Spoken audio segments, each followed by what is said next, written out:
أعوذ بالله من الشيطان الرجيم. بسم الله الرحمن الرحيم. الحمد لله رب العالمين، والصلاة والسلام على رسول الله محمد بن عبد الله.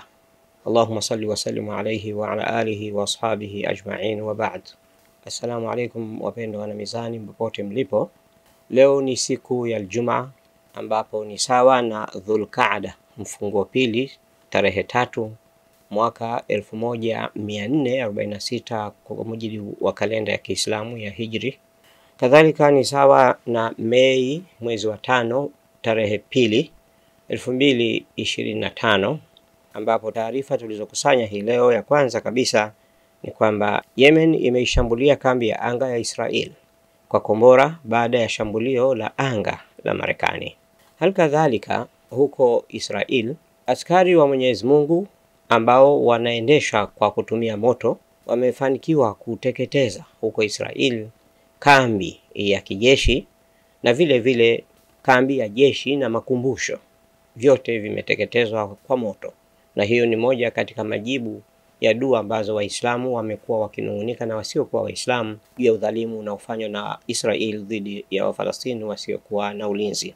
Kadhalika Israel inakabiliwa na shinikizo la kufuatia vita vinavyoendelea huko Gaza, ikilaumiwa na dunia nzima kutokana na kufanya mauaji ya kinyama ya kimbari yasiyokuwa na haki juu yake na kuwaua watu wasiokuwa na hatia. Na kabla ya yote basi, tutaanza na taarifa inayozungumzia yale yaliyotukia Israel ambayo yameelezwa leo katika vyombo vya habari mbalimbali. Vyombo vya habari vya Israel vimeonyesha mkanda wa video wa moto huo ukisambaa kwa kasi kubwa na kuripoti kuwa umefika kwenye jumba la makumbusho la zana za kivita za Israel huko Latrun, lililoko karibu na Quds, yani karibu na mji wa Jerusalem inayokaliwa kwa mabavu. Pichani unaweza kushuhudia moto ukitekeleza makumbusho ya zana za kivita ya Israel ambao umetajwa kuwa ni mkubwa zaidi sana kupata kutokewa na kutowezekana kuzimwa kwa urahisi. Baadhi ya vyombo vya habari pia vimeripoti kuwa moto huo umesambaa hadi katika mji wa Afula ulioko kaskazini mwa Palestina inayokaliwa kwa mabavu na iliyopachikwa jina bandia la Israel. Kutokana na ukubwa wa moto huo, utawala wa Kizayuni umelazimika kuomba msaada kimataifa, na tayari televisheni ya Israeli imeripoti kuwa Italia na Ugiriki miongoni mwa nchi za kwanza kuitikia ombi la msaada kwa ajili ya kudhibiti moto huo. Watu watatu tayari wametiwa mbaroni hadi sasa kwa tuhuma za kuhusika na moto huo. Hata hivyo, waziri wa usalama wa taifa wa Israeli mwenye misimamo ya kibaguzi na kikatili kuvuka mipaka dhidi ya Falastini, Itamar Ben-Gvir, amedai kuwa moto huo umesababishwa na Wafalastini na kusema wanapaswa kunyongwa. Wakati tukio hilo kubwa lililoushambulia moyo wa taifa bandia kwa kuteketeza eneo muhimu la kuhifadhi silaha zinazotumika kuangamiza Wafalastini, serikali ya waziri mkuu wa utawala wa Kizayuni wa Israel Benjamin Netanyahu imeendelea kupatwa na masaibu mfululizo, ikiwa ni pamoja na kukabiliwa na upinzani ndani ya jeshi kutokana na kuendelea kuweko upinzani kupinga vita dhidi ya Gaza. Hii ni taarifa ambayo inazungumzia juu ya wanajeshi wa Israel kugomea kwenda kwenye vita na wakiitaka serikali ya Netanyahu kuachana kabisa na vita, na kwamba wanajeshi katika vituo mbalimbali vya jeshi wamemwandikia barua Netanyahu kukataa kwamba hawako tayari kuendelea kupigana vita vya Gaza. Miezi 18 iliyopita, Waisraeli wachache walitia shaka mantiki ya vita kuwashinda Hamas na kuwarudisha mateka. Kwa msimamo wa Zayuni walio wengi, usitishaji vita wa Januari na kurudi mateka zaidi ya 30 kuliweka matumaini kwamba vita vinaweza kuisha hivi karibuni. Lakini baada ya Israeli kurejea tena kuendeleza vita vya mauaji ya kimbari na ya kinyama katika mwezi wa Machi, matumaini hayo yamekatizwa. Tulifikia hitimisho kwamba Israeli inaenda mahala pabaya sana. Dani Yotam, mkuu wa zamani wa shirika la kijasusi la Mossad, alisema, tunaelewa kwamba kinachomsumbua zaidi Netanyahu ni maslahi yake mwenyewe, na katika orodha ya vipaumbele maslahi yake na maslaha ya kuwa na serikali imara ndiyo ya kwanza na sio kuwakomboa mateka. Wengi wa wale waliotia saini barua hii majuzi ni kama Yotam, wakosoaji wa muda mrefu wa waziri mkuu. Baadhi walihusika katika maandamano ya kuipinga serikali yaliyotangulia kuzuka kwa vita vya tarehe 7 Oktoba 2023 kufuatia mashambulizi ya kulipiza kisasi yaliyofanywa na Hamas katika eneo linalokaliwa kwa mabavu na Israel. Kutoka Yemen, taarifa iliyotufikia hii leo inasema kuwa msemaji wa jeshi la Yemen, Brigedia Jenerali Yahya Saree, ametangaza kuwa nchi yake imefanya shambulio la kombora dhidi ya kambi ya anga la jeshi la Israel ili kuendeleza kulipiza kisasi vita vya mauaji ya kimbari vya utawala huo kwenye eneo la ukanda wa Gaza.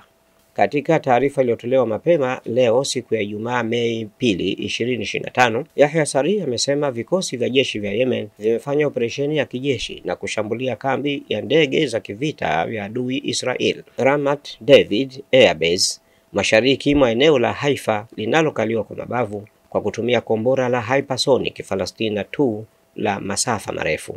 Kombora hilo limefanikiwa kupiga shabaha yake shukurani kwa Mwenyezi Mungu, na mifumo ya kuzuia makombora imeshindwa kufanya kazi, taarifa hiyo imeongeza. Kwa mujibu wa taarifa hiyo, shambulio hilo limefanyika kwa ajili ya kuwaunga mkono watu wanaodhulumiwa wa Palestina katika vita vya Israel vinavyoungwa mkono na kufadhiliwa na Marekani dhidi ya Gaza. Saree ameapa kwamba operesheni ya kulipiza kisasi zitaendelea hadi vita vya Israel vitakapomalizika na mzingiro uliowekwa kwa watu wa Gaza utakapoondolewa. Taarifa ya msemaji wa jeshi la Yemen imetolewa saa chache baada ya Marekani kushambulia Yemen katika jaribio la kusimamisha operesheni za nchi hiyo zilizoungwa mkono Gaza na kujeruhi watu 3. Hata hivyo, mashambulizi ya Marekani dhidi ya Yemen hayajafanikiwa kuizuia Yemen kuendelea kuishambulia Israel, na hii leo siku ya Ijumaa tayari kambi ya kijeshi imeshambuliwa na kuleta hasara kubwa zaidi na uharibifu mkubwa. Kwa upande mwingine, taarifa kutoka Irani iliyotolewa hii leo siku ya Ijumaa Mei 2 inasema mkuu wa kamisheni ya usalama wa taifa ya siasa za kigeni ya Majlisi ya Ushauri wa Kiislamu amejibu vitisho vya waziri wa ulinzi wa Marekani akisema kuwa Wamarekani wenyewe ndio watakaolipa gharama ya mienendo yao inayokinzana. Ebrahim Aziz ameandika kwenye akaunti yake ya X akijibu vitisho vya waziri wa ulinzi wa Marekani na mienendo inayopingana ya nchi hiyo, mazungumzo na vitisho kwamba iwapo sambamba na mazungumzo ya siasa, vitisho vyako vitasababisha hatua inayokwenda kinyume na maslahi ya kitaifa na usalama wa Irani ya Kiislamu, ni nyinyi mtakaolipa gharama kwa wakati na mahali tutakaposainisha sisi. Waziri wa ulinzi wa Marekani Peter Hegseth alichapisha ujumbe kwenye mtandao wa kijamii wa X ambao ulikuwa na vitisho vya kijeshi badala ya kuheshimu sheria na kaida za mazungumzo. Hegseth akihutubia Jamhuri ya Kiislamu ya Iran ameandika, tunaona uungaji mkono wenu mbaya sana kwa Wahuthi. Mtagharimia msaada huu kwa wakati na mahali tutakapochagua. Matamshi hayo ya waziri wa ulinzi wa Marekani katika kuelekea kwenye duru ya 4 ya mazungumzo kati ya Iran na Marekani ni hatua iliyokwenda kinyume na kaida za kidiplomasia. Wachambuzi wengi wanaamini hatua hii ni ishara ya mgogoro katika siasa za Marekani na kutokuwa na uwezo wa kukabiliana na hali halisi mpya ya kanda ya magharibi mwa Asia. Taarifa nyingine tuliyopokea inayotokana na vyombo vya habari vya nchi za magharibi inasema kuwa Israel inakabiliwa kwa mara nyingine tena na shinikizo la kimataifa kutokana na kampeni yake ya kijeshi kwenye ukanda wa Gaza, ambao sasa imesababisha ukosefu mkubwa wa chakula, mahitaji mengine muhimu ya kibinadamu katika ukanda wa Gaza. Siku ya Jumanne Aprili 29, 2025, shirika la kutetea haki za binadamu Amnesty International ilituhumu Israeli kwa kufanya mauaji ya halaiki mbele ya macho ya ulimwengu. Vilevile kesi dhidi ya Israel dhima yake kwa hali mbaya ya kiutu huko Gaza iliendelea kwenye mahakama ya kimataifa ya ICJ. Mbali na ripoti hiyo ya Amnesty na kesi inayoendelea kwenye mahakama hiyo ya ICJ, Israeli ilikabiliwa pia na shinikizo la ziada kutoka kwa mawaziri wa mambo ya kigeni wa nchi za muungano wa BRICS waliotaka Israeli kuviondosha kabisa vikosi vyake katika ukanda wa Gaza, huku wakisisitiza kuwa kizuizi cha misaada kwa zaidi ya siku 50 katika eneo hilo ni kitendo kisichokubalika. Israeli iliadhimisha Jumanne Aprili 29 siku ya kumbukumbu ya wanajeshi na wahanga wa vitendo vilivyoitwa vya kigaidi, ambapo kwa mwaka wa pili mtawalia siku hiyo imeadhimishwa chini cha kiwingu cha mauaji ya kinyama yanayoendeshwa na Israeli huko Gaza, ambapo jeshi la nchi hiyo bado linalaumiwa kwa kushindwa kuzuia shambulio la Hamas la Oktoba 7, 2023. Tangu mwaka 1860 Jumla ya askari na wapiganaji wa Kiyahudi wapatao 25,420 wameuawa. Hii ikiwa ni kulingana na Wizara ya Ulinzi. Takwimu hizi zilianza kuorodheshwa wakati wa uhamiaji wa Wayahudi katika nchi ya Palestina ambayo sasa inaitwa Israel, ikiwa ni muda mrefu kabla ya kubuniwa taifa ndani ya taifa la Palestina na kuitwa Israel lililoanzishwa rasmi mnamo mwaka 1948. Hata hivyo, taarifa hii haionyeshi ukweli juu ya yale yanayozungumzwa kuwa tangu mwaka 1860 zaidi ya Wayahudi akiwa ni askari 25,000 wameuawa. Haielezi askari hao 25,000 mwaka 1800 waliuawa wapi na katika serikali gani ambayo ilikuwa ikitambulika wakati huo kama ni serikali ya Kiyahudi, na walikuwa wakipigana katika nchi gani, kwa sababu wakati huo hakukuwepo serikali ya Kiyahudi na bado walikuwa hawajajua wakaanzisha hiyo serikali wapi. Kwa hiyo hizi ni taarifa zinazozungumzwa na kutolewa katika vyombo vya habari na Wazayuni wenyewe wakisaidiwa na nchi za Ulaya ili kuonyesha kwamba Mayahudi wanaonewa ili waweze kupata kuhurumiwa. Lakini kwa uhakika ni kwamba ni Mayahudi ndio walioua wa Palestina mwaka 1947 na 48, wakiwafukuza katika nchi yao, wakiwafukuza katika majumba yao, wakiyabomoa majumba yao, wakiwaua na kuwafukuza na kuwadhalilisha, na kuanzia 48 hadi hivi sasa wamekwisha ua maelfu na malaki ya Wafalastini bila kulaumiwa na mtu yoyote. Ni dhulma iliyoje. Katika hatua nyingine, Katibu Mkuu wa Umoja wa Mataifa Antonio Guterres ametolea wito viongozi wa dunia kuonyesha ujasiri wa kisiasa ili kuwezesha suluhu ya mataifa mawili katika mzozo wa Israeli na Palestina, huku akisema kuwa miezi 18 ya vita huko Gaza imepelekea hali mbaya zaidi ya kibinadamu huko katika ukanda wa Gaza. Hizi ndizo taarifa ambazo tumeweza kuzikusanya katika kipindi cha jana na leo, ambapo taarifa kubwa zaidi ni kwamba Israel imeshambuliwa vibaya sana na Yemen katika taarifa ambayo imetolewa hii leo, na shambulio hilo limefanyika baada ya Marekani kuipiga Yemen, na Marekani inaipiga Yemen kwa shabaha ya kuizuia Yemen kuipiga Israel. Lakini mashambulio ya Marekani dhidi ya Yemen hayajazuia chochote kwa wanamkawama wa Yemen kuweza kuishambulia Israel. Na vile vile miundombinu ama hii tunayoita kuwa mitambo ya kuzuia mashambulio ya anga yasiweze kuishambulia Israel, vifaa vyote hivyo vimeshindwa kuzuia mashambulio yanayotoka Yemen.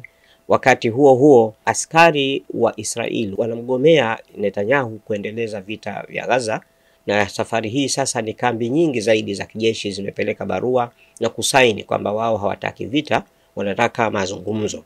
Na hii ni baada ya kuwa askari wanaokwenda kwa miguu ndani ya Gaza wanateketea kwa mateketeo makubwa sana, na Israel inafanya kila inaloweza kuhakikisha kwamba taarifa za kuhiliki kwa wanajeshi wa Israeli ndani ya Palestina hazitolewi. Lakini majuzi tu hapa tulipata taarifa ya moja kati ya mawaziri wakuu wastaafu wa Israeli akisema kwamba Israeli haina askari. Haijapata kutokea siku moja Israeli ikawa na ombwe ya upungufu wa askari jeshi kuliko hivi sasa, na hili ni baada ya kuwa wanajeshi wengi wa Israeli wameuawa kule Gaza, kwa kiwango sasa wanawapeleka vijana kwenda vitani ambao hawana mafunzo ya kutosha kuweza kupigana. Lakini vile vile tumekuleteni taarifa inayosema kwamba moto umeshambulia eneo ambalo ni moyo wa utawala wa Kizayuni, na vile vile umeshambulia kambi ya kijeshi na makumbusho na kuviteketeza kabisa. Hii ndo natija ya Suratul Fil.